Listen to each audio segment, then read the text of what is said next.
اعوذ باللہ من الشیطان الرجیم، بسم اللہ الرحمن الرحیم۔ آج کی اس ویڈیو میں سورہ الضحیٰ کی تفسیر اور ترجمہ بیان کیا جائے گا۔ چلیے ترجمے کی طرف چلتے ہیں۔ قسم ہے روز روشن کی اور رات کی، جب کہ وہ سکون کے ساتھ طاری ہو جائے، تمہارے رب نے تم کو ہرگز نہیں چھوڑا اور نہ وہ ناراض ہوا، اور یقیناً تمہارے لیے بعد کا دور پہلے دور سے بہتر ہے، اور عنقریب تمہارا رب تم کو اتنا دے گا کہ تم خوش ہو جاؤ گے۔ کیا اس نے تم کو یتیم نہیں پایا اور پھر ٹھکانہ فراہم کیا، اور تمہیں ناواقف راہ پایا اور پھر ہدایت بخشی، اور تمہیں نادار پایا اور پھر مالدار کر دیا؟ لہٰذا یتیم پر سختی نہ کرو اور سائل کو نہ جھڑکو، اور اپنے رب کی نعمت کا اظہار کرو۔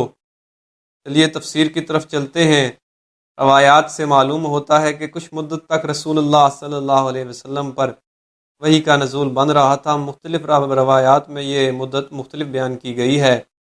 بہرحال یہ زمانہ اتنا طویل تھا کہ رسول اللہ صلی اللہ علیہ وسلم بھی اس پر سخت غمگین ہو گئے تھے، اور مخالفین بھی آپ کو طانے دینے لگے تھے، کیونکہ حضور پاک صلی اللہ علیہ وسلم پر جو نئی صورت نازل ہوتی تھی اسے آپ لوگوں کو سنایا کرتے تھے۔ اس لیے جب اچھی خاصی مدت تک آپ صلی اللہ علیہ وسلم نے کوئی نئی وحی لوگوں کو نہیں سنائی، مخالفین نے سمجھ لیا کہ وہ سرچشمہ بند ہو گیا ہے، یہاں سے یہ کلام آتا تھا۔ روایت ہے کہ جب جبریل علیہ السلام کے آنے کا سلسلہ رک گیا، مشرکین نے کہنا شروع کر دیا کہ محمد صلی اللہ علیہ وسلم کو ان کے رب نے چھوڑ دیا ہے۔ اس صورتحال میں حضور پاک صلی اللہ علیہ وسلم کے شدید رنج و غم کا حال بھی متعدد روایات میں آیا ہے، اور آپ صلی اللہ علیہ وسلم کو بار بار یہ ہو سکتا ہے کہ شبہ گزرتا ہوگا کہ کہیں مجھ سے کوئی ایسا قصور تو نہیں ہو گیا کہ میرا رب مجھ سے ناراض ہو گیا ہو اور اس نے مجھے حق و باطل کی اس لڑائی میں تنہا چھوڑ دیا ہو۔ اسی کیفیت میں یہ سورہ حضور کو تسلی دینے کے لیے نازل ہوئی۔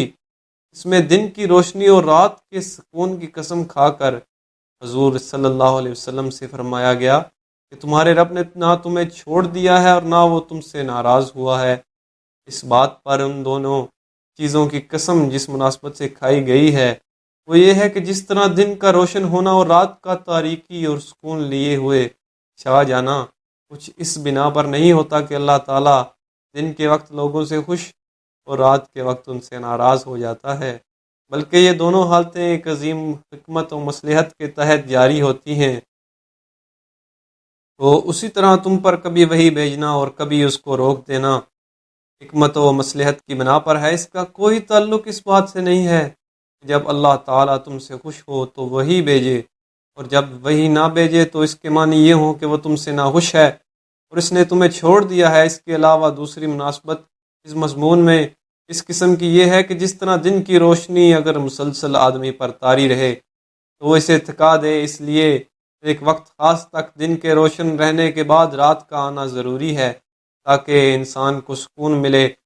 اسی طرح وحی کی روشنی اگر تم پر پے در پے پڑتی رہے تو تمہارے اعصاب اس کو برداشت نہ کر سکیں گے، یعنی وحی کی تیز روشنی اگر آپ پر برابر پڑتی رہتی تو آپ کے اعصاب اسے برداشت نہ کر سکتے، اس لیے بیچ بیچ میں وقفہ دیا گیا تاکہ آپ کو سکون مل جائے۔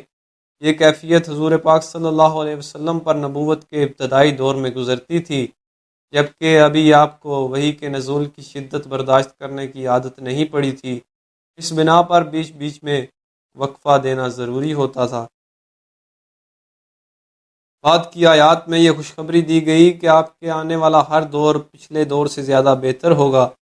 یہ خوشخبری اللہ تعالیٰ نے نبی صلی اللہ علیہ وسلم کو ایسی حالت میں دی تھی جبکہ چند مٹھی بھر آدمی آپ کے ساتھ تھے۔ ساری قوم آپ کی مخالف تھی، بظاہر کامیابی کے آثار دور دور کہیں نظر نہ آتے تھے۔ اسلام کی شمع مکہ ہی میں ٹمٹما رہی تھی، تو اسے بجھا دینے کے لیے ہر طرف طوفان اٹھ رہے تھے۔ اس وقت اللہ تعالیٰ نے اپنے نبی صلی اللہ علیہ وسلم سے فرمایا کہ اے ابتدائی دور کی مشکلات سے آپ ذرا پریشان نہ ہوں، ہر بات کا دور پہلے دور سے آپ کے لیے بہتر ثابت ہوگا۔ آپ کی قوت، آپ کی عزت و شوکت اور آپ کی قدر و منزلت برابر بڑھتی چلی جائے گی۔ پھر یہ وعدہ صرف دنیا ہی تک محدود نہیں ہے، اس میں یہ وعدہ بھی شامل ہے کہ آخرت میں جو مرتبہ آپ صلی اللہ علیہ وسلم کو ملے گا وہ اس مرتبے سے بھی بدرجہ بڑھ کر ہوگا۔ تو یہ وعدہ حضور پاک صلی اللہ علیہ وسلم کی زندگی ہی میں اس طرح پورا ہوا کہ سارا ملک عرب جنوب کے سوائل سے لے کر شمال میں سلطنت روم کی شامی اور سلطنت فارس کی عراقی سرحدوں تک، اور مشرق میں خلیج فارس سے لے کر مغرب میں بحر احمر تک آپ کے زیر نگی ہو گیا۔ عرب کی تاریخ میں پہلی مرتبہ یہ سرزمین ایک قانون اور ضابطے کے تابع ہو گئی۔ جو طاقت بھی اس سے ٹکرائی وہ پاش پاش ہو کر رہ گئی۔ کلمہ لا الہ الا اللہ محمد الرسول اللہ سے وہ پورا ملک گونج اٹھا، جس میں مشرکین اور اہل کتاب اپنے جھوٹے کلمے بلند رکھنے کے لیے آخری دم تک ایڑی چوٹی کا زور لگا چکے تھے۔ لوگوں کے صرف سر ہی اطاعت میں نہیں جھک گئے بلکہ ان کے دل بھی مسخر ہو گئے۔ اس کے بعد حضور پاک صلی اللہ علیہ وسلم کی برپا کی ہوئی تحریک اس طاقت سے اٹھی کہ ایشیا، افریقہ، یورپ کے ایک بڑے حصے پر چھا گئی اور دنیا کے گوشے گوشے میں اس کے اثرات پھیل گئے۔ یہ کچھ تو اللہ نے اپنے رسول کو دنیا میں دیا، اور آخرت میں جو کچھ دے گا اس کی عظمت کا تصور بھی کوئی نہیں کر سکتا۔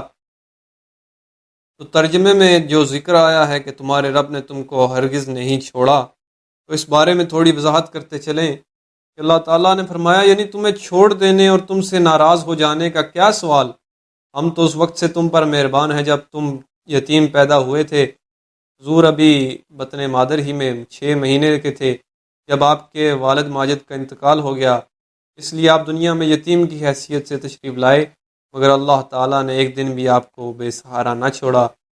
6 سال کی عمر تک والدہ ماجدہ آپ کی پرورش کرتی رہیں، ان کی شفقت سے محروم ہوئے تو 8 سال کی عمر تک آپ کے جد امجد نے آپ کو اس طرح پالا کہ ان کو نہ صرف آپ سے غیر معمولی محبت تھی بلکہ ان کو آپ پر فخر تھا، اور وہ لوگوں سے کہا کرتے تھے کہ میرا یہ بیٹا ایک دن دنیا میں بڑا نام پیدا کرے گا۔ ان کا بھی انتقال ہو گیا تو آپ صلی اللہ علیہ وسلم کے حقیقی چچا ابو طالب نے آپ کی کفالت کی، اپنے ذمے لی اور آپ کے ساتھ ایسی محبت کا برتاؤ کیا کہ کوئی باپ بھی اس سے زیادہ نہیں کر سکتا۔ حتیٰ کہ نبوت کے بعد جب ساری قوم آپ کی دشمن ہو گئی تھی، اس وقت 10 سال تک وہی آپ کی حمایت میں سینہ سپر رہے۔ وہ آگے جو ترجمے میں بیان کیا گیا ہے کہ تمہیں نادار پایا اور پھر مالدار کر دیا، اس کی وضاحت کی طرف چلتے ہیں کہ نبی صلی اللہ علیہ وسلم کے لیے آپ کے والد ماجد نے میراث میں صرف ایک اونٹنی اور ایک لونڈی چھوڑی تھی۔ اس طرح آپ صلی اللہ علیہ وسلم کی زندگی کی ابتدا افلاس کی حالت میں ہوئی تھی۔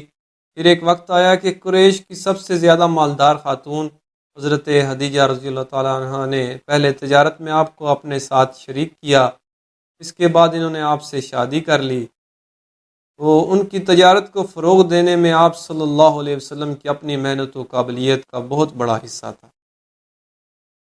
چلیے اب آخری آیات کی طرف چلتے ہیں۔ ان میں فرمایا گیا ہے کہ اے نبی صلی اللہ علیہ وسلم، ہر نعمت جو اللہ نے تم کو دی ہے اس کا ذکر اور اس کا اظہار کرو۔ اب یہ ظاہر بات ہے کہ نعمتوں کے ذکر اور اظہار کی مختلف صورتیں ہو سکتی ہیں، اور ہر نعمت اپنی نوعیت کے لحاظ سے الگ الگ ہوتی ہے۔ مجموعی طور پر تمام نعمتوں کے اظہار کی صورت یہ ہے کہ زبان سے اللہ کا شکر ادا کیا جائے اور اس بات کا اقرار و اعتراف کیا جائے کہ جو نعمتیں بھی مجھے حاصل ہیں یہ سب اللہ کا فضل و احسان ہے، ورنہ کوئی چیز بھی میرے کسی ذاتی کمال کا نتیجہ نہیں ہے۔ نعمت نبوت کا اظہار اس طریقے سے ہو سکتا ہے کہ دعوت و تبلیغ کا حق ادا کیا جائے۔ نعمت قرآن کی نعمت کے اظہار کی صورت یہ ہے کہ لوگوں میں زیادہ سے زیادہ اس کی اشاعت کی جائے اور اس کی تعلیمات لوگوں کو ذہن نشین کی جائیں۔ نعمت ہدایت کا اظہار اسی طرح ہو سکتا ہے کہ اللہ کی بھٹکی ہوئی مخلوق کو سیدھا راستہ بتایا جائے اور اس کام میں ساری تلخیوں اور ترشیوں کو صبر کے ساتھ برداشت کیا جائے۔ یتیمی میں دستگیری کا جو احسان اللہ تعالیٰ نے کیا ہے، اس کا تقاضا یہی ہے کہ یتیموں کے ساتھ ویسے ہی احسان کا سلوک کیا جائے۔ نادار سے مالدار بنا دینے کا جو احسان اللہ نے کیا، اس کا اظہار یہی صورت چاہتا ہے کہ اللہ کے محتاج بندوں کی مدد کی جائے۔ غرض یہ ایک بڑی جامع ہدایت تھی جو اللہ تعالیٰ نے اپنے انعامات و احسانات بیان کرنے کے بعد اس مختصر سے فقرے میں اپنے رسول مقبول صلی اللہ علیہ وسلم کو دی۔ تو یہ تھی آج کی ویڈیو۔ اللہ تعالیٰ سے دعا ہے کہ ہمیں قرآن کو سمجھنے، اس پر عمل کرنے کی توفیق عطا کرے۔ آمین یا رب العالمین۔